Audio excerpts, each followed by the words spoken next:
Gerry Rafferty's Baker Street is one of the most instantly recognisable. Then he sings his story, and then the sax riff comes in and hits you again. And then it comes to a whole other bit where it sort of goes into space, and Huey Burns is going, ear, ear, ear, ear, on his guitar.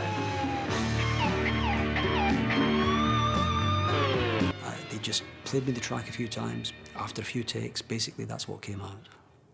So it was just a lucky day for me.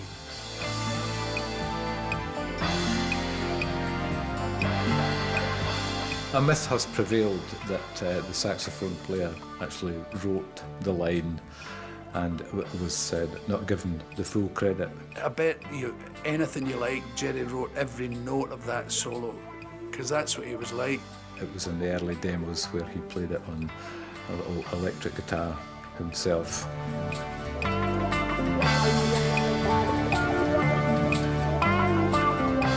In 1978, Baker Street was a smash hit on both sides of the Atlantic, clocking up 5 million radio plays in the US to date. Gerry became, if you like, the voice incarnate of FM radio in America. I remember driving from Los Angeles to Las Vegas, and every channel you hopped from, there was Gerry Rafferty. It was extraordinary.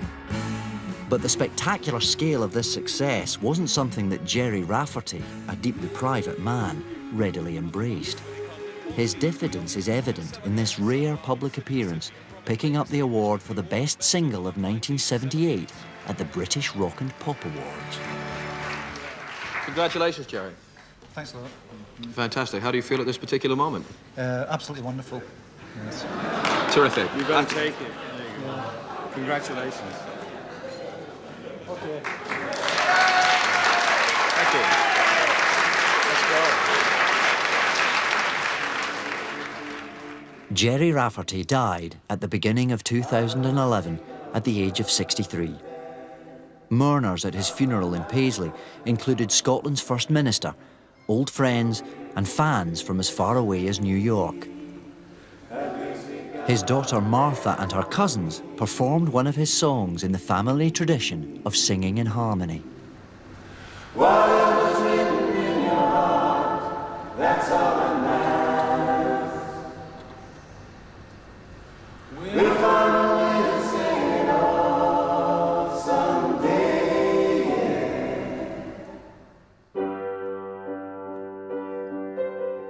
Rafferty's life is written in the words and music of his songs. Family Tree recalls a childhood with music at its heart. We can feel the harmonies. You sit there waiting in the rain. How long have you been waiting to let your light shine? Many years have gone since then. Gerry was the youngest son of a Paisley working-class Catholic family. His older brothers Joe and Jim were both keen on singing. When I was small, we were singing at parties, myself, my two brothers and all the family and relatives. I was aware that my elder brother Joe would occasionally be singing a different tune from me.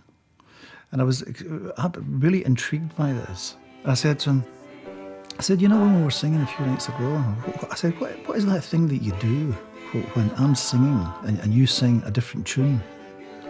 He said, oh, it's called harmonising. I can see it in you, you can see it in me. And within a year or two, I could sing second and a third part harmonies. And it was just like this amazing, magical world opening up.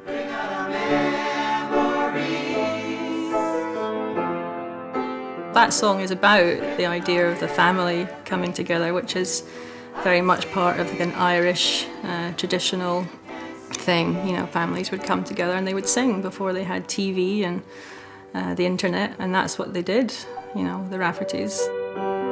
When we were young, we used to sing. My father, he was tone deaf. He was actually physically deaf as well, because he had punctured his eardrum working as a coal miner. But he used to love to tap his foot. He'd be trying to get into the beat. He said, he used to say, play some with a bit of swing, son. Was he black, your father? He's one of the Black Irish.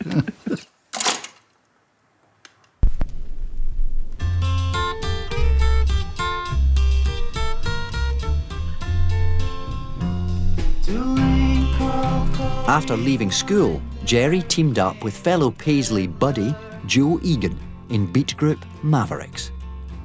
In 1966, as The Fifth Column, they made their recording debut. I don't even think we were in our 20s at that point, you know. Two of the songs we did with Columbia Records. They were getting sort of groomed to be a pop band rather than an original sound. They had a song called Benjamin Day, for which Gerald and I collaborated in the words, the lyrics of that. Straight from a fairy tale. A certain tweetness about it, I freely admit. It was kind of, it was more like a children's favourites. But it was a nice tune, yeah, with a melody to it. I still recall the stories he would tell us. And that was a main method of conversation with Gerry Rafferty, was to sing with him, right? He did really let people in who could sing with him. I think he had decided then that there was a possibility of him making a career out of it, and began writing songs with quite a distinct McCartney-esque influence. But there's nobody here. I rang the bell and knocked the door. She don't live here. The single, There's Nobody Here, was not a hit. It didn't do anything, I have to say, you know, so Gerry, I think, at that point teamed up with Billy Connolly and Tom Harvey in the Humble Bums. My Dixie darling, listen to this song I sing. They'd both had hair down to their arses and these buckskin jackets and cowboy boots, stuff like that. And Billy was thrashing away to this banjo like a man possessed. Gerry came up to me after the concert and said, God, you know, that was funny and I liked your stuff and blah, blah, blah. I'm a songwriter myself, and I thought, oh, God, another one. You know, you were constantly being approached by songwriters in the folk scene, and it was all about rain running down the window and how I miss you, you know. Went up for a few beers to his house and he played the songs. And I thought, who's this guy kidding? He's learned these from a record or something. He never wrote these. It was like Paul McCartney coming up and saying, I write songs, you know, would you like to hear one? Yesterday. What? Well, hear me talking, blood and glory. I'm fed up walking, blood and glory. I'll tell a story. It was a symbiotic relationship. Each got so much from the other, and each was an absolute character, an individual in themselves, but together they were great. Patrick, my primitive painter of art, you will always endeavor. Artist John Byrne, the inspiration for this song, designed the artwork for the new Humble Bums album, the first of many covers. We will always be with you, Jockey Melly and me. I had never heard anything quite like it. I look back at it now and I think, you know, they were just boys. And, you know, for Scottish men in particular to stand up and sing about deep felt emotions like that, I think was difficult. So in some ways I think it suited him quite well to be able to have someone behind whom he could stand. I was just a guy who knew tunes, knew songs. I still am. But he was a musician and I'll never be one of them. There were some pretty difficult gigs where an audience was, you know, a student gig or something where the audience was a bit loud and Gerry wanted just total quiet. And he would not make eye contact with the audience. Now, he had a cast in his eye, And I think it embarrassed him, so he would take an eye line away from people, which of course I'm sure many people thought, well, that's very aloof, he's not looking at us, he's not really speaking to us. But I think his work was, that was it, the songs. If that wasn't enough for you, you shouldn't have been there. I mean, he jumped off the stage once and decked somebody, and we had a police escort out of Taunton. But Gerry probably did more gigs with the Humble Bums than he ever did in the whole of his career after that. You know you feel so good when she comes to be with you. Sometimes I would do a little accompaniment, sometimes I wouldn't. Sometimes I would get ready to do the accompaniment and he would say, I'm doing this on my own. And my footsteps would be heard clunking off into the wings. I thought he would make me better, and he did, but he got better too. So the gap remained of the musical class. But that became very painful for Billy, because what tended to happen was that a lot of emphasis was put on Gerry's material, and then when Billy came to do his stuff, he was kind of almost left on his own, and Gerry would almost go to the pub. If you go through the Humble Bums albums, you'll find that he's in all of my songs and I'm in none of his. Because he would go into the studio and go over my bits. He'd have me taken off and go over them. Was he right or wrong to do that? I would say right. He was a perfectionist, and perfectionists must perfect. So off he went on his perfecting way. You say that I am out of touch. And so, Billy and Gerry parted musical company, each having left an indelible mark on the other. Well, I saw this large figure of a man striding down Baker Street with a pair of tartan trousers on, and I thought, my goodness, that's Billy Connolly. So I went up and tapped him on the shoulder. And she said, excuse me, yeah. I'm Martha. Oh my God, I gave her a cuddle, and then I saw the staggering resemblance to her dad as she was speaking to me. And I was looking at Billy thinking how much he was like my dad. And also for me it was quite poignant because Billy still had a lot of energy, and I could see a lot of how my dad would have been if he hadn't, started drinking. We were both piss artists. We were both young and strong, and so it didn't really affect us. It dug in later. And I had a meeting with him in London about 10 years before his death, and we were in Langan's restaurant, and he was drinking Calvados, that apple brandy. He had about 10 or 12 with lunch, and big ones, and I thought, oh God almighty. So I had read somewhere with alcoholics, you should tell them once and not twice, or ask them, so I said, listen, are you okay with us drinking? Do you feel comfortable with your drinking? And they said, yeah, it's not a problem. I said, okay. And that was all I ever said to him about drinking. Can I have my money back, money back, money back? Can I have my money back, please, sir? I don't hear what you're saying, don't get my... In 1971, the Humble Bums were still signed to Transatlantic Records. Gerry was given the opportunity to fulfill their contractual obligations by recording a solo album. Featuring collaborations with old friends including Joe Egan, Rab Noakes and John Byrne, it was produced by Hugh Murphy and wryly entitled, Can I Have My Money Back? I don't hear what you're saying, don't get what you're doing. Can I have my money back, money back, money back? Can I have my money back, please, sir? During the course of recording Can I Have My Money Back, Gerry invited me to take part in the record on a song, Mary Skeffington, Gerry's mother. It's quite matter of fact, but it's not without passion, it's not without love and respect.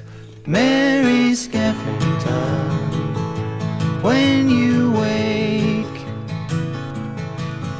you mustn't be afraid to face another day.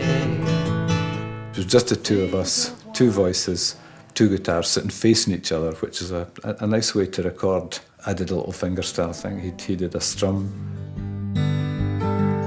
Look back in a home where you spent the best years of your life.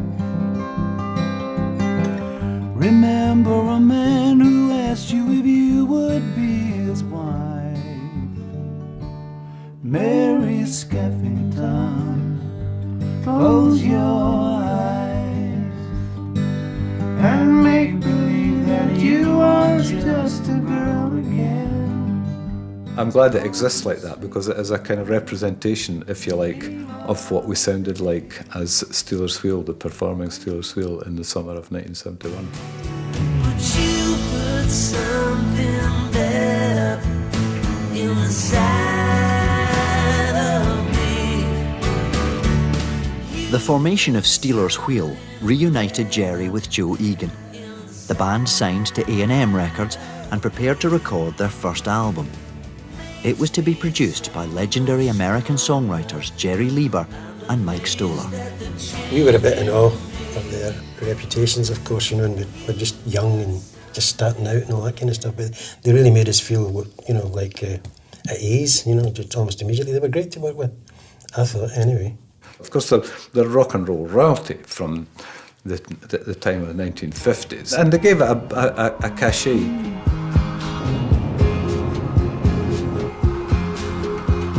This was 1972, and Lieber and Stoller had already been in the music business for 20 years, writing and producing polished big production hits for artists including Elvis, the Coasters, Peggy Lee, and the Drifters. A&M had high hopes for this transatlantic musical marriage, and Lieber and Stoller brought their own ideas to the production. But so did Gerry. I think he viewed us as the enemy. There was something very distasteful to him about us, what we represented to him. Crassly commercial, what have you. I think they kind of met their match in Gerry and Joe, because they kind of dug their heels in, and I think they wanted to do it in the way that they wanted to do it, rather than the way that Lieber and Stoller wanted to do it. Gerry was difficult to work with.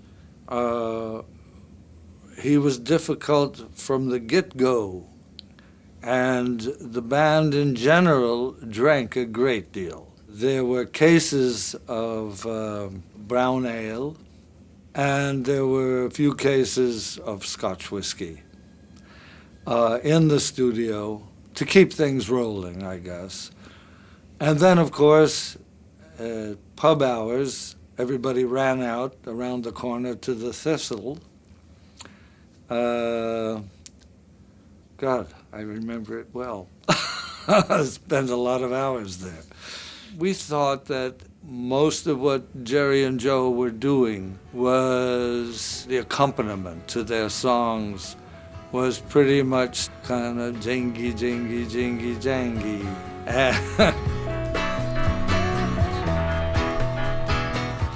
I'm not putting it down, that's what it was.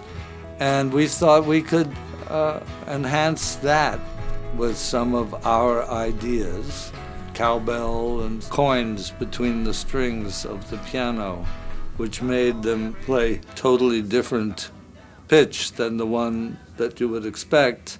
Just using some elements of that could add a flavor to it that it didn't have to begin with. It took a long time.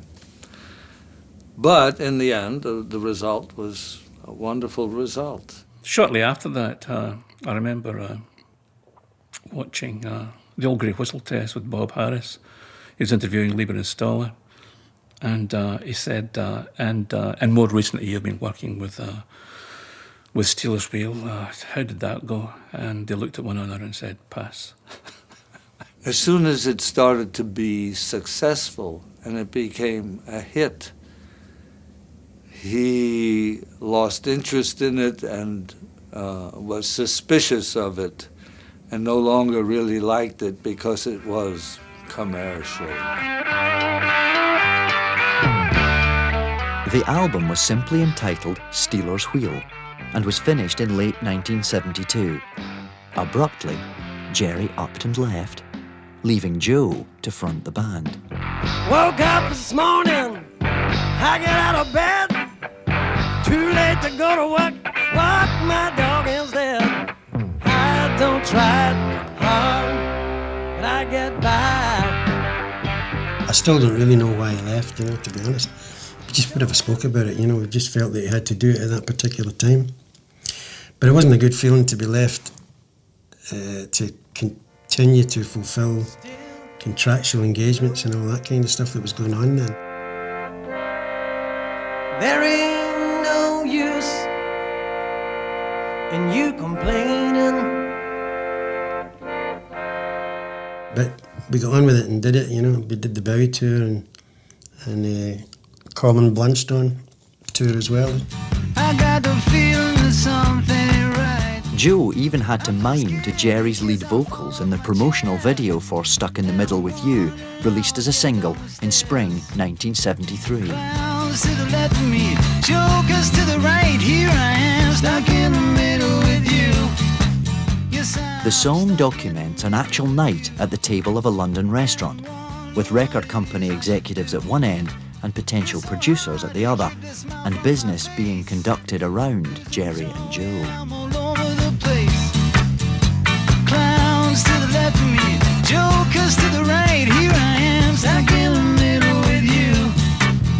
When you started out with me. It's just brilliant, and the sentiment of it, everyone sort of felt that sort of like, stuck in the middle with you sort of thing, and he had a great way of making something, a frustration, seem sort of very happy. That song will go on for absolutely forever. It's in everything. Which is great. I love that for songwriters. I love it when they get a golden egg, it's fantastic. It was very direct production and songwriting that just got straight to the point and did the business and then got out again. And that's why Stuck in the Middle is still a timeless song.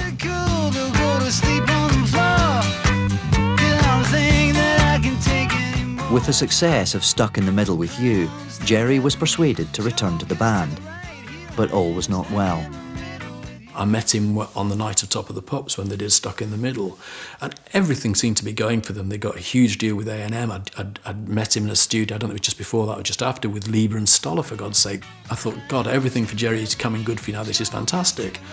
And then he told me in the dressing room at Top of the Pops that he was going to not tour with it and knock it on the head. And I think Joe Egan was blissfully unaware of that as he sang it, and I can never see that clip on the repeats at Top of the Pops without thinking that poor man. The self-destruct gene kicked in, and Gerry, kind of canned it. And I don't know why he did that, but he did it several times. There was so much politics taking place between the whole band and everybody who was involved with the band, and managers and so on and so forth. The live performances we did, most of them were not very good. Everything seemed to be incredibly rushed. We never had time to rehearse properly because we were being sort of taken from a rehearsal studio to go and do interviews, and we're taken from that situation to go and do something else. You go in it to make music, and unfortunately you end up making music about 20% of the time that you do your job. So the bit that you go to, that you love about your job, you get to do kind of the least. That was my first taste of just the nature of the music industry as a beast. He didn't like being ordered around, basically. He didn't like people telling him what to do. And he had a great distrust of the music business, and it's what he would see as its machinations and looking for a pound of flesh all the time.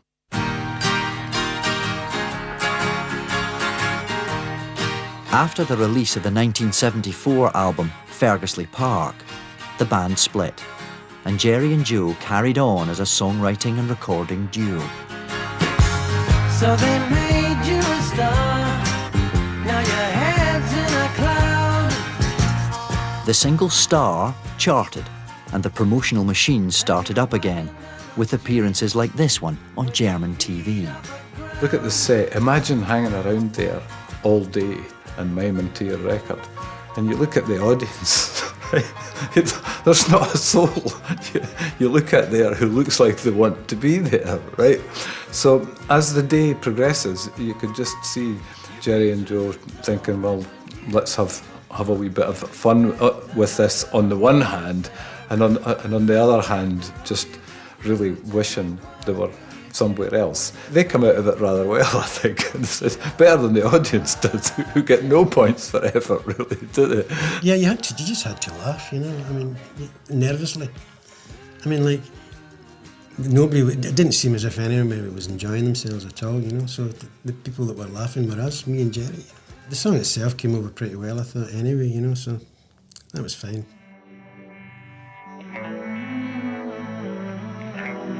Gerry and Joe recorded Stealers Wheel's swan song, Right or Wrong, while their management company went bankrupt, leaving Gerry and Joe broke and with legal issues which would take years to resolve.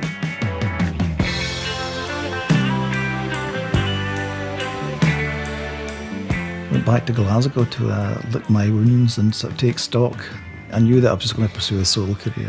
I didn't want to be involved in bands anymore. So I was living in Glasgow, but I was spending a lot of time going back and forth from Glasgow to London to sit in lawyers' offices. And that lasted about 2.5 to 3 years, that period. Oddly enough, it was one of the most productive periods I've ever had in my life. I was lost on an endless sea, going down, going down, going down. I basically used the raw material of going back and forth from Glasgow to London for the basis of all of the songs that I wrote there. His music room was always bang next to my bedroom. So I remember falling asleep most nights to him singing at the piano or the guitar next door. It was something I wish more people had heard, actually. Just the pared down, you know, no big production. So it was lovely background music to my childhood. Well, here I am, back in town. Gerry took his songwriting from this period into the studio. Unfettered by band politics and determined to set his own agenda, Gerry delivered to United Artists and himself massive success with 3 solo albums. This was 1977. Punk was making a big noise, and John Byrne was again designing the record sleeve. Well, the original cover for City to City was a kind of punky looking guy, fair-haired guy, a young guy, and his nose was split, had a split on it, and he was standing in a kind of the wreckage of a city, and he was wearing a snakeskin jacket and smoking a cigarette. And they said it looked too punky, the record company, and would I please do another one? So I did another one, and it's the better of the 2 covers. I don't know of that. I think they were right.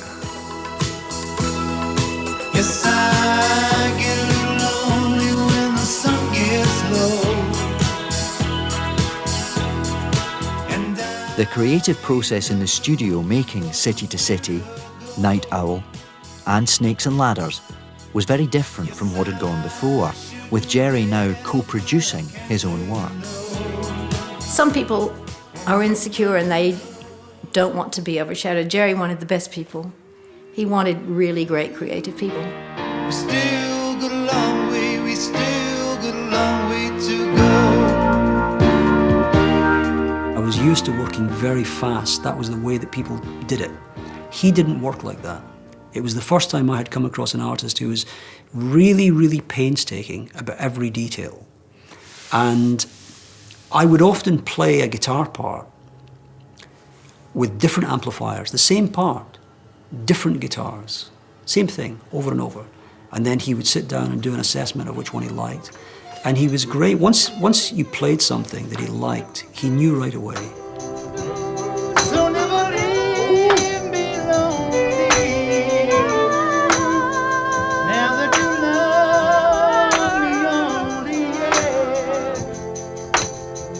yeah. It was always an exciting moment when they rolled the tape, because I would hear his, to me, glorious voice, and I would be matching phrasing to a voice that was already there. And that was probably the most exciting backing vocals I've ever done in my life, was singing with Gerry. I just want to tell you, you still got that line. I think he quite liked the way I played because it wasn't flashy, but it suited him really well. It was sensitive, shall we say. Oh, no, no.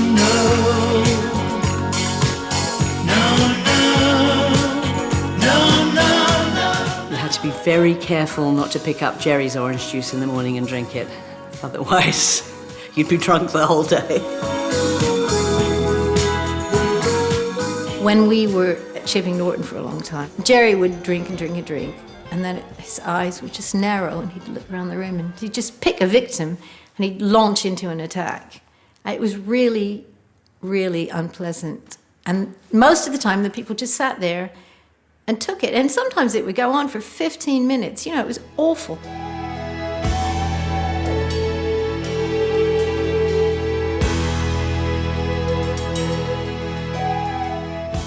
There's no point in over-gilding a lily, is there? You can't, you know, you've got to face up. Gerry was, you know, really amusing, could be very sensitive, and wrote sensitive songs and could be very kind, but he could also be very difficult and could be, you know, later on, when drink was taken, it was a bit poisonous. Quiet, please.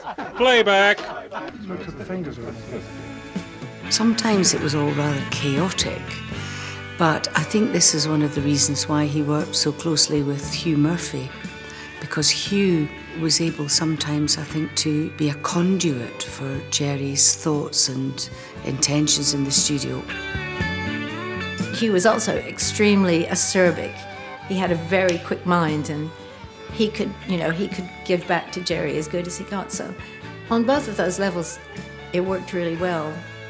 Gerry had a broad vision. I think he had the songs, and then Hugh was the person who put them into the landscape, you know. It's what they call nowadays a bromance. Yes, it was. It was a bromance. It was a romance. Yeah. They loved each other, and I think Hugh was really the only person that could put up with Gerry for any length of time, because he was very calm and, you know. It's gonna be a long night, waiting for the first light. It's gonna be a long night. I don't think he was really kind of fanciable, Gerry. He was very charming. Or did you not find that? No. It's hard for me to say because I was in love with Hugh, and Hugh was always there when Gerry was Well, I was there. in love with Richard, but didn't stop me fancying Gerry. No, well, I was so in love with Hugh, I couldn't fancy anybody else. So loser. So good night, yeah, good night. Good night train is gonna carry me home. And here's Hugh Murphy, Gerry's producer, supporting him on Dutch TV in 1978 by pretending to play the harmonica.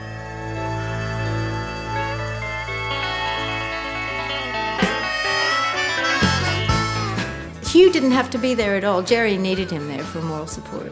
There was no earthly reason why he needed to be sitting there miming harmonica playing, but I think Gerry got really dependent on him in the end. Watching Hugh sucking and blowing away like that is very funny. It was Paul Jones of Manfred Mann who actually played the harmonica on the track.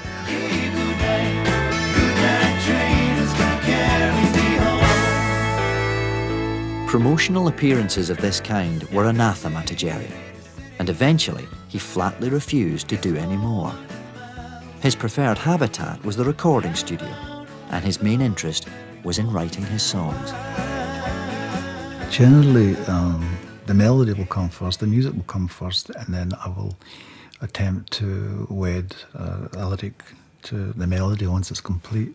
When I first started to write lyrics, that was the real hard work for me, and it still is in many ways. And just keep the lyrics as simple as possible, because I never felt I had any way with words. That's so not true. It's so not true that. He had a great way with words. That was the thing. It's very, very deceptive. His words are just absolutely the right words for every song that he wrote. And the words are just perfect. I just wanna say this is my way of telling you everything I could never say before. Right Down the Line is already on my list for my funeral. I've always, always, always preferred songs written by men about women. Something about the way women sing about men that can be very bitter.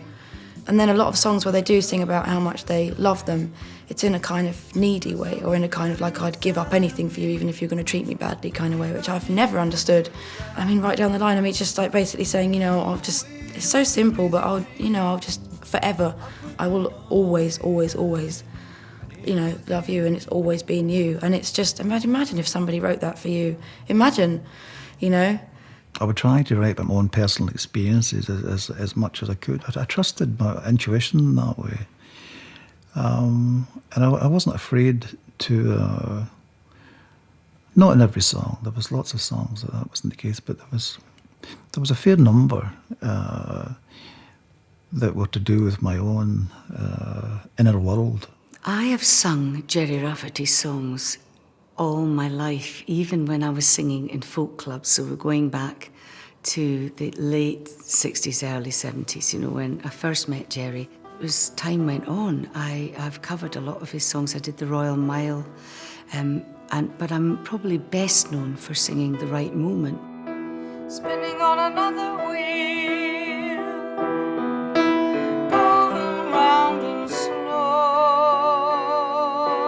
motion, caught up in another dream, drifting on a blue ocean. All of his songs have always spoken to me. There's something to do with the melodic structure and something very sad in the writing, which has always appealed to me, but it's never sentimental. You remember and then you forget, all along the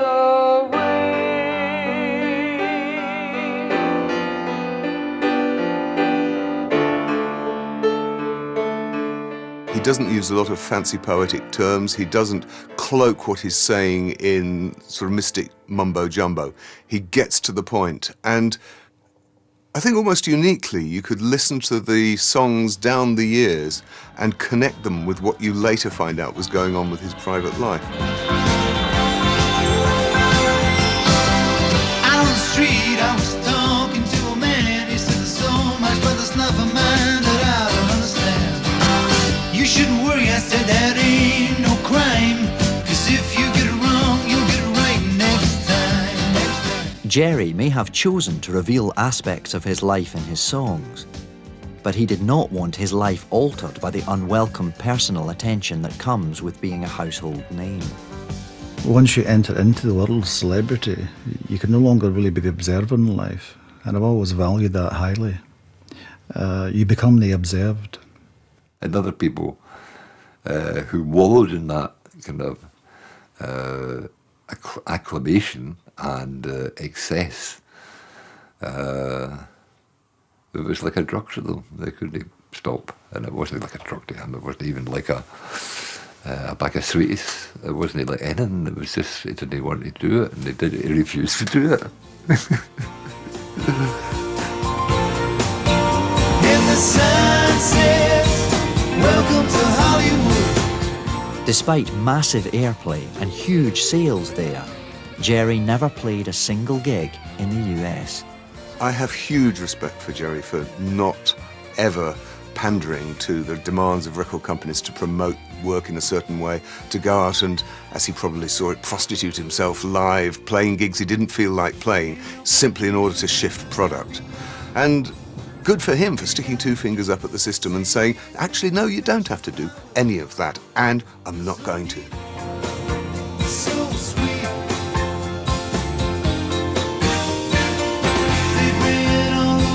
I wanted success and fame, and I got it to a degree. Gerry wanted respect. He wanted his talent to be respected. He wanted his songs to be respected, and he certainly got that. Well, there's another Japanese Zen saying, which states that if you get too famous, you will go straight to hell. I came to you when no one could hear me. I'm sick. Linda Thompson sang backing vocals on Night Owl, and she and then husband Richard toured with Gerry in the UK. In 1980, they were without a record deal, and Gerry raised the finance and produced an album for them, the bootleg of which has come to be known as Rafferty's Folly. It never got released. That was the thing, you know, we did it and Richard didn't like it because it was a little bit slick, i.e. in tune. And it was all the things that Gerry was, you know, which was very perfectionist about the tempo and very perfectionist about the tuning. And there was no auto-tune in those days, so you would just, you know, kind of do things over and over. And Richard didn't like it very much, so we redid it. But actually, it's a very good record. He did a great job.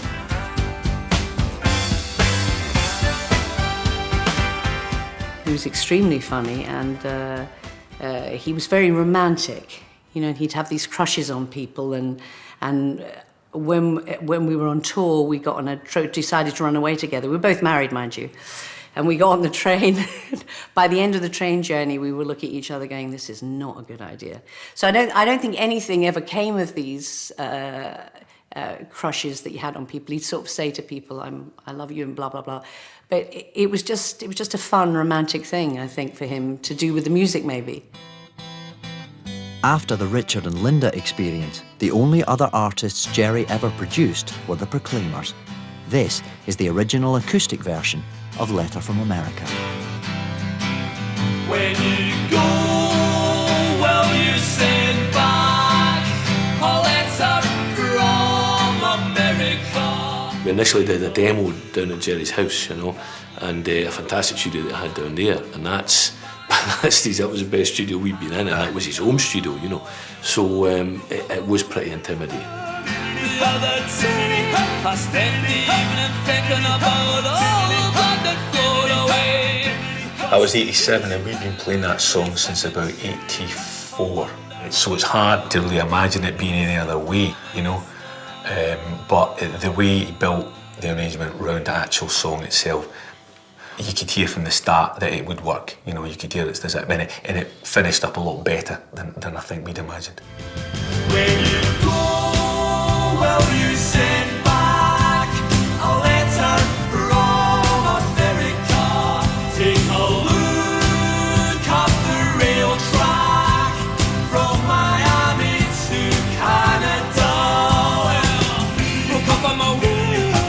He kind of took us aside at some point when we had a cup of tea and said, "Look, this is still your song," and you know we knew it. We didn't feel that it in any way really been taken apart at all. It was just added to. There was an arrangement built round the song. The integrity of the song was maintained. When you go, well, you send back a letter from America. I think the really interesting thing about Letter from America is how great the production is, that it's absolutely simple and direct. It's everything that Lieber and Stoller brought to Stuck in the Middle with You, and which Gerry in some ways seemed unable to bring to bear on his own work because he felt he had to kind of live up to a reputation of making another Gerry Rafferty record that would be matched up with Baker Street, rather than cutting to the chase and getting to the essence of what the song was about. And when he was producing another artist, I think he was able to do that and see the folk tradition that came into it and the beautiful directness of that, and not spoil it, not clutter it up, not cover it in 80s synths or anything, but just get to the song. And of course he delivered them a massive, massive hit. Gerry Rafferty would never again have the commercial success of the late 70s, but he kept on making his music his way. North and South, released in 1988 as his marriage to Carla was breaking down, is a window into his life at that time. That was an album that I remember just playing again and again and again, because it came out at a time when I was coming to the end of a long relationship as well, and every track on that album seemed to me to say something about my life. You know, I was living in exile down south. I was in a relationship where hearts were running dry, and it just felt like kind of the soundtrack of my life at that point. Moonlight and gold, midsummer magic as the night turns to day and songbirds greet the dawn. Moonlight and Gold is a recurring theme for him, the metaphor of the day being life. You watch and wonder while the moon fades away and one more day is born. These are the songs of a 40-year-old as opposed to the songs of a 25-year-old.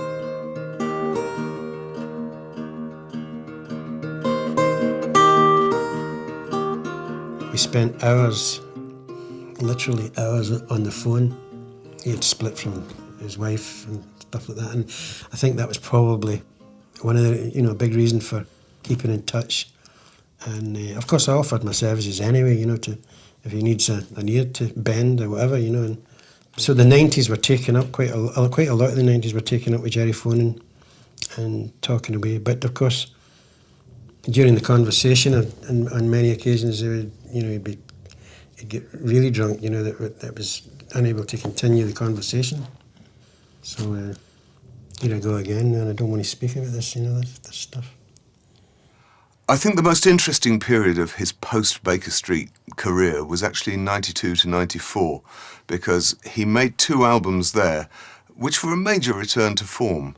And Life Goes On, as a song, he was so important to him that he revisited it with his final album. He came back to that song and brought it back because he felt it hadn't had the attention it deserved. And it's clearly about Carla.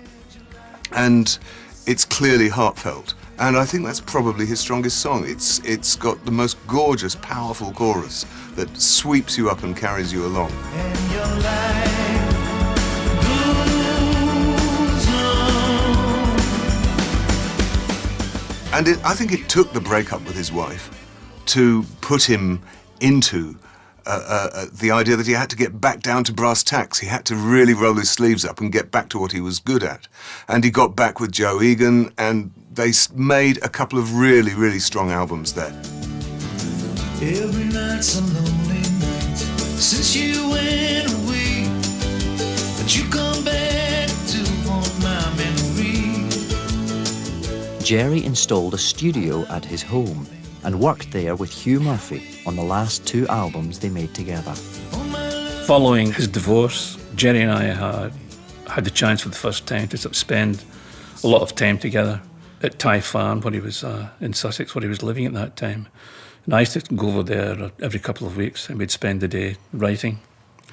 And we actually spent a lot of the time laughing.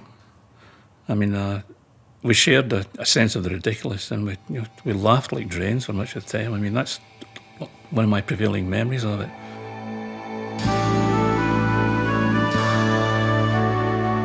Over the years, Gerry played again and again with familiar old musical friends. Guitarist Hugh Burns enjoyed a long-standing creative relationship with him. Gerry understood and loved at a very deep level Scottish music, and many, many times he would ask me to alter the harmonies to sound more Celtic, more Scottish.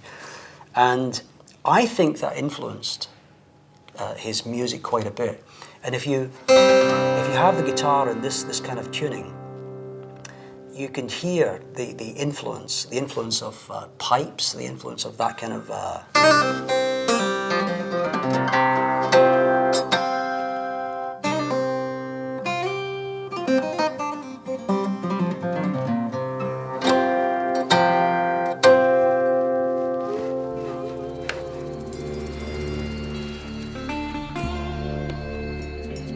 Of the relationships in Gerry's life forged in music, one of the most important, with Hugh Murphy, ended with Hugh's early death in 1998.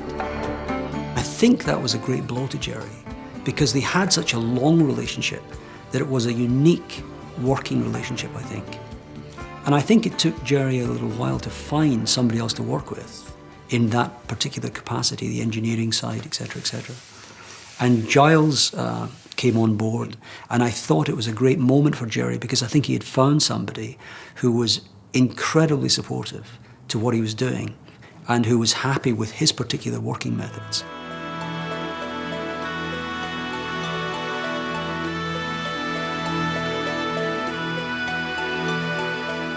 Together with Giles Twigg, Gerry travelled to Barbados, France, Tuscany and the north of Scotland with portable recording equipment.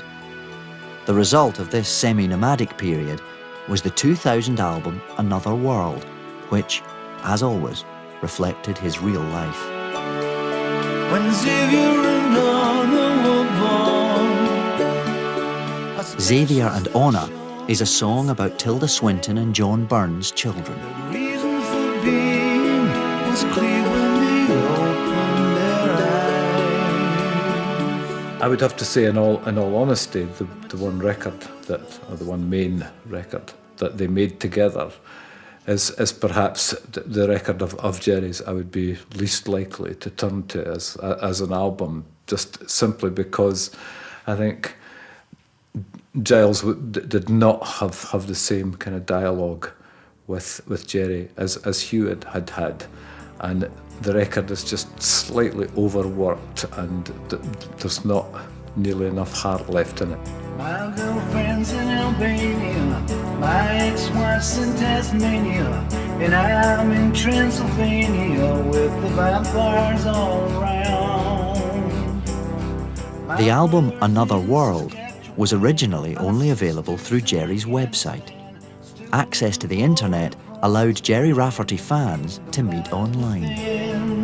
It's a very tight-knit group of real Gerry Rafferty fans, people who feel the same way as I do. It's generally talking about his music and discussing songs in great detail, and people trying to pick out their top 10 Gerry Rafferty, which is an impossibility. You can't pick 10 Gerry Rafferty tracks. You have to have a top 50. I think once people kind of get his music, it sort of stays with them their whole life. And I know that a lot of the fans, they speak about his music as having sort of helped them through, times of real, trouble, a wife leaving them or something. And his music, people relate to it. That meant a lot to him, I think. 2009's Life Goes On demonstrates Gerry's continued interest in reworking his back catalogue.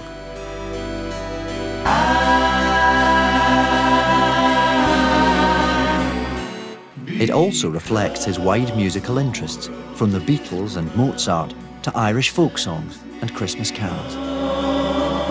That was Gerry putting his house in order, that he's taken all the songs that really mattered to him, the themes, the cover versions of other things that were significant to him, and has brought it together in a high production value package where there's not a weak track in there. It's all beautifully produced. It's immaculately tended and cared for. And he was gathering together everything that mattered to him and putting it out there, really as a kind of goodbye. We didn't know it at the time, but I think he felt he had to make his mark and leave something behind of lasting value.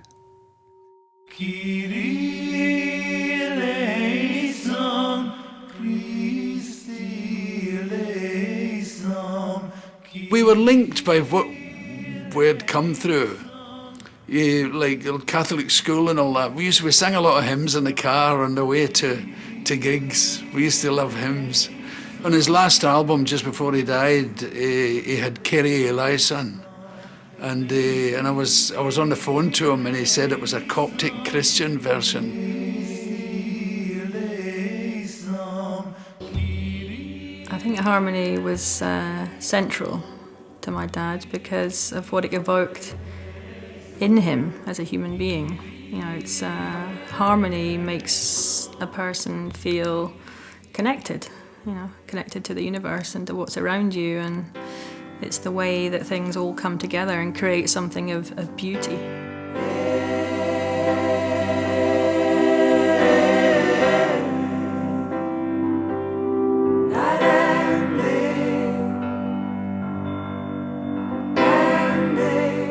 There are those who say that Gerry in his life and in his relationships perhaps didn't give enough of himself. And I can understand why they say that, given the kind of temperament he had. But since he died, I think I've come to the view that he gave us the music, and maybe that's legacy enough. That's how I feel about it now. And yes, he could be an absolute rascal, as everybody knows, but he was our rascal. When I think of him laughing, playing the guitar, singing with Rab and me singing on whatever's written in your heart. At least we got our memory. Just loving him so much. Whatever's written in your heart, that's all that matters. It was a 40-year existence, really, of writing songs and making music and making great records, pretty much all of which are built to last. He used to say to me that once he couldn't sing anymore, then that would be it. And actually, that was exactly what happened. He went unafraid and sober. Yeah. And with a wonderful legacy. Played this game now for a long, long time. I was texting memories and things, and he was laughing, and we laughed right up to the very end. And he knew it was time to go, and he went.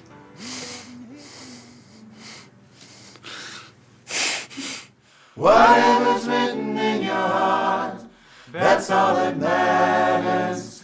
Yeah.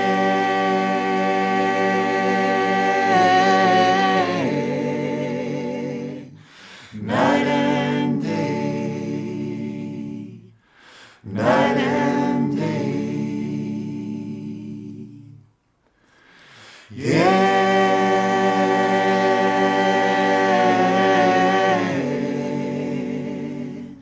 Night and day. Night and day.